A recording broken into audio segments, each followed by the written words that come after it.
Well, we are just days away now from Super Bowl 48. Of course, fans are not only excited about the game, but also the commercials, one of my favorite parts.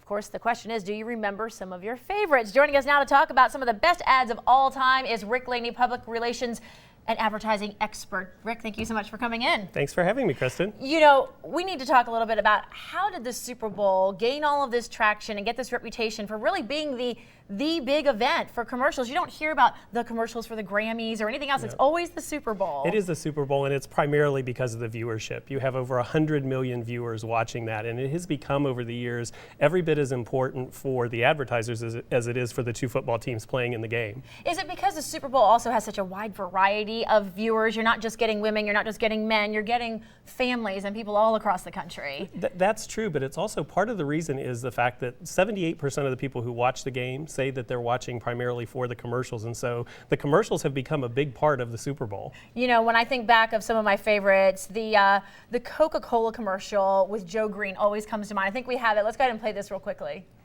I like to see the whole world is smiling with me. Coca-Cola as life.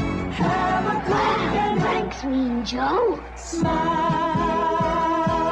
That's an oldie but a goodie. A lot of people in this building they might be too young to remember that one, but I remember that very well. When you mention Super Bowl advertising, there are a couple commercials that immediately come to mind. The Coca-Cola Mean Joe Green spot.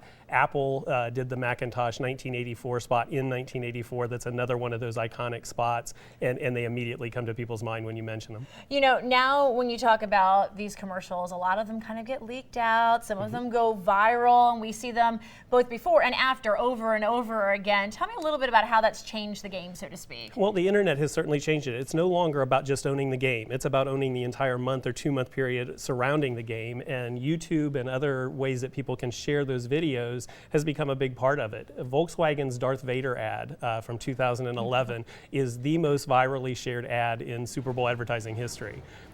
There was another ad for Budweiser, the 9/11 tribute, that aired only one time. It was only aired on television once, but it was shared millions of times online. It was a very powerful ad. Even you only had to see it once. I think we actually have a clip of that we're going to show a little bit of as we're sitting here talking about it. But let's go ahead and move on real quickly. I want to ask you, because as we introduced you as our advertising PR expert, what is your personal favorite ad of all time? From a business and a marketing standpoint, I think the most powerful ad that's ever aired during the Super Bowl was the imported from Detroit Chrysler ad that ran in 2011. They're still using that tagline today. It was a perfect timing for them to have the message that you don't have to go across the pond to get a luxury automobile or a good auto. We have that clip. Let's go ahead and take a look at it right now. This is the Motor City. And this is what we do.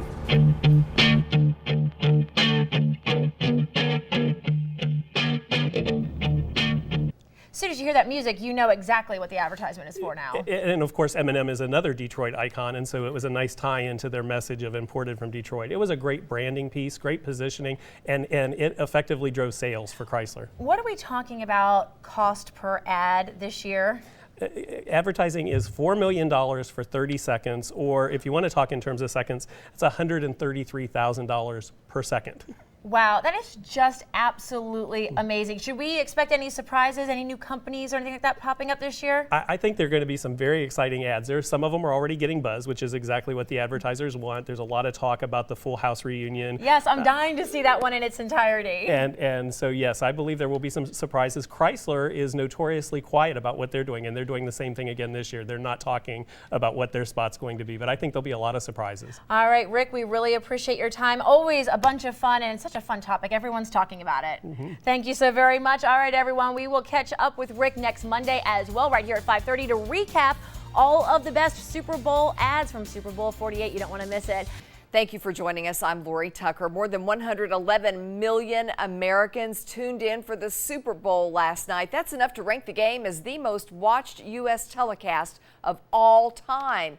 It was a big night for the Seahawks and the Broncos and a huge audience for advertisers. So right off the top, joining us now is Rick Laney, marketing and public relations expert, to talk more about the best and the biggest ads. Thank you so much for being here. Thanks for having me. Let's get right to it. Let's talk about the cost of these things, first of all. They were $4 million for 30 seconds, and a number of the companies last night actually ran with 2-minute commercials, so you were talking a $16 million ad. Oh my goodness. Is that why some of these ads were released about a week early? I mean, that takes away a little bit of the cachet, doesn't it? Well, the internet, Lori, gives these companies the opportunity to get additional exposure. I looked today and the Volkswagen ad already had 11 million views. So wow. They want that extra exposure and they want people to get excited about them. Well, that's true. There is something to be said for that. Now let's talk about the most controversial ad last night, Coke's ad called It's Beautiful. It featured several different languages, people singing America the Beautiful. Let's listen for a moment. Oh, beautiful for spacious skies, por tus olas de granos ámbar.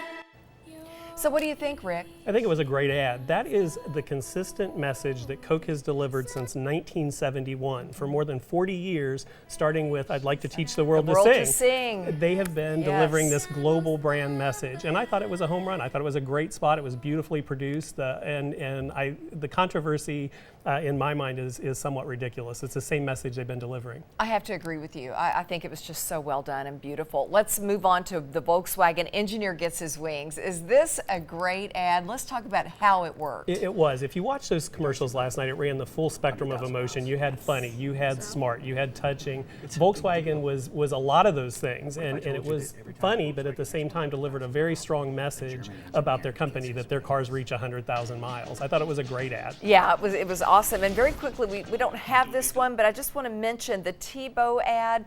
That really had a strong message too. Everyone dislikes their cell phone contract. Yes. Who better to tell football viewers about the benefits of not having a contract than Tim Tebow? So yeah, I know, right? It worked.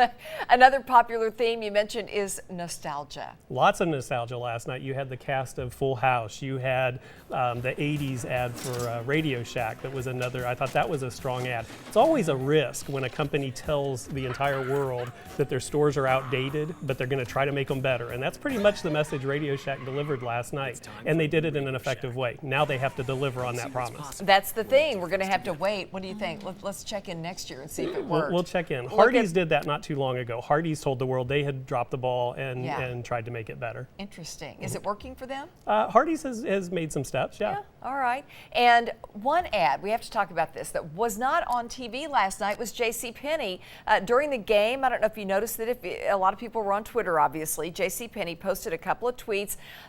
Some thought, Rick, they were a little strange. Some thought maybe the poster might be drunk. And then a little later, the company posted, oops, sorry for the typos. We were hashtag tweeting with mittens. Hashtag GoTeamUSA. Rick, they didn't even buy an ad, and they got a ton of attention. Is this a brilliant move, or did they use the right words? No, I think it was a great move. They ended up getting a ton of attention last night. As you said, they didn't place an ad, so they didn't spend the $4 million for 30 seconds, and yet people were talking about JCPenney all night last evening. Okay. I think it was a great move. What was the worst ad in your mind last night? There were a number of ads that I think probably were pretty weak. I guess that in terms of bad ads, Axe. If World Peace smells like Axe, you can keep it. Yeah, that wasn't too good. And you know, you think about spending all that money. They work a long time in advance to come up with these. Yeah, they do. And the thing that I think was missed on a number of those companies was the audience. Maserati, beautiful commercial. Can we relate? Yeah, questionable about the demographic. Same thing with TurboTax. The last thing that I wanted to be doing was thinking of my taxes as I'm eating pizza watching the Super Bowl. Exactly. All right. Anything else stand out? What was your absolute favorite of all? I think that from a messaging standpoint, probably the Volkswagen or the Tim Tebow spots take the prize. Those are very good. You heard it from the expert. Good evening. I'm Lori Tucker. Again, tonight it is National Signing Day. High school football players all over the country are penning their letters of intent, and some of them are coming to Tennessee. Many made their announcements on social media like Facebook and Twitter, and fans are following all the developments. 6 News reporter Mike Kravsik joins us now live from the newsroom to explain how social media is playing a larger role on National Signing Day. Mike? Well, Lori, even though today is the official National Signing Day, much of the Vols recruiting class announced long ago they would be coming to Rocky Top, but that didn't stop fans from having a high level of interest fueled by social media. He's supposed to do it too, right? Close to 60 people flocked to this bar to watch Tennessee Sports Radio's live remote broadcast of National Signing Day. But the fans here were also there to catch the coverage on TV and on social media. We knew most of the kids who were going to commit to UT in advance. There weren't many surprises, and yet still you have people excited about it. They're watching their phone like a hawk. They're not taking their eyes off it. Rick Laney, a local marketing expert, says social media has given both recruits and fans greater access to each other in a world once dominated only by TV, newspaper, and radio. The minute a guy says, I'm going to the University of Tennessee, it is all over Twitter and Facebook, and so it's very instant. Todd Kelly Jr., a web school graduate, officially signed his letter of intent to play at UT this afternoon. Though Kelly had made it clear long ago he was committing to UT through his Twitter handle, which now has 17,000 followers. Anything you can do just to contact players and, your friends, things like that is pretty cool, and so I used it. The new age of social media in National Signing Day has changed dramatically over the years, especially since 2004, the year former UT football quarterback Eric Ainge committed to UT. It was sports talk radio. It was, do you call into the radio show? Do you call and give the newspaper a quote to run the next day? We spoke to many Vol fans that follow members of this year's recruiting class on Twitter and on Facebook, giving them even more reasons to stay interested. They want followers. They kind of want that hype to media. So when all the fans follow them and give them good raves and reviews and just say, hey man, congratulations on being a Vol, it really just hypes everything up and pumps everything up. Well, the Vols recruiting class can boast a top 5 recruiting class this year. In 3 years, we should truly know if it's in fact a top 5 class. On your side in the newsroom, Mike Kravsik, 6 News. Thanks, Mike. We sure hope so.